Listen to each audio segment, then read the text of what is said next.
Hello, my name is Hurston Fales. I'm co-founder and chief product officer at Storytailor. In this video, we want to talk about the vocabulary word feature that we have built into Storytailor.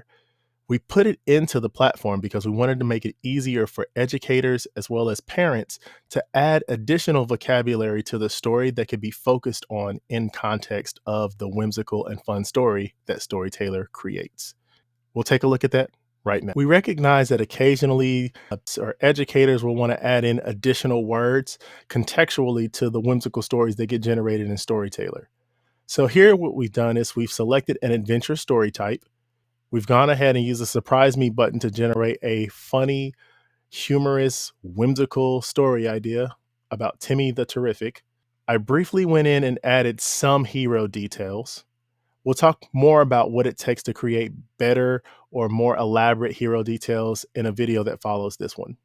I also added under the story elements section a story theme of diversity and inclusivity and a story tone of inspiring.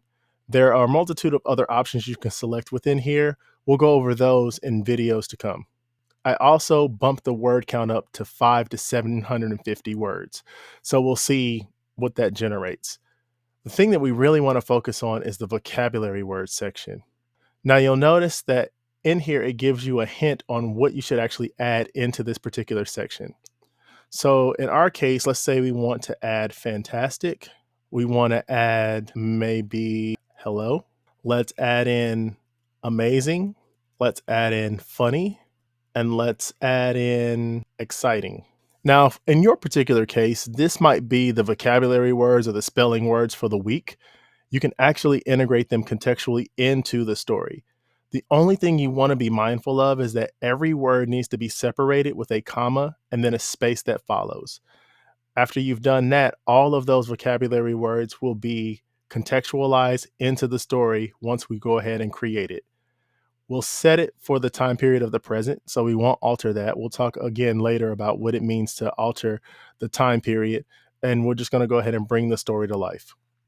Now we have our whimsical story, Timmy the Terrific and the Giggle Moon Adventure. If we scroll through here, we'll notice that those words that we added into our vocabulary section now appear in our story contextually. In the heart of a fantastic, imaginative universe lived Timmy the Terrific. If we continued to go through this story, we'd find that those words that we added in have also made themselves available within the story itself contextually, while still maintaining the fun, the whimsy, and the humor that we intended for the story to have in the beginning. This can prove to be a very powerful tool when you're trying to enhance the vocabulary of the little person or the young person that you're creating the story for. And now we have the story. You'll notice that those words that we actually included in the vocabulary section are making themselves available within the story. And they're doing so in a very contextual and meaningful way, at least relative to the whimsy of the story. This can prove to be a very powerful tool when you're trying to help reinforce maybe some words or some vocabulary that's being spoken about or covered in the classroom for the little person or the young person that you're constructing the story for. Adding vocabulary can be a very powerful tool in your Storytailor arsenal, as well as a significant enhancement in your Storytailor experience. And that concludes adding in vocabulary into your Storytailor story.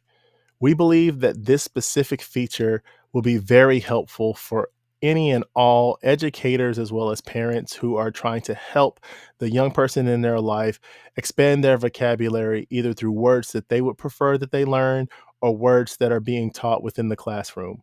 This feature is extremely helpful and has the ability to enhance your Storytailor experience.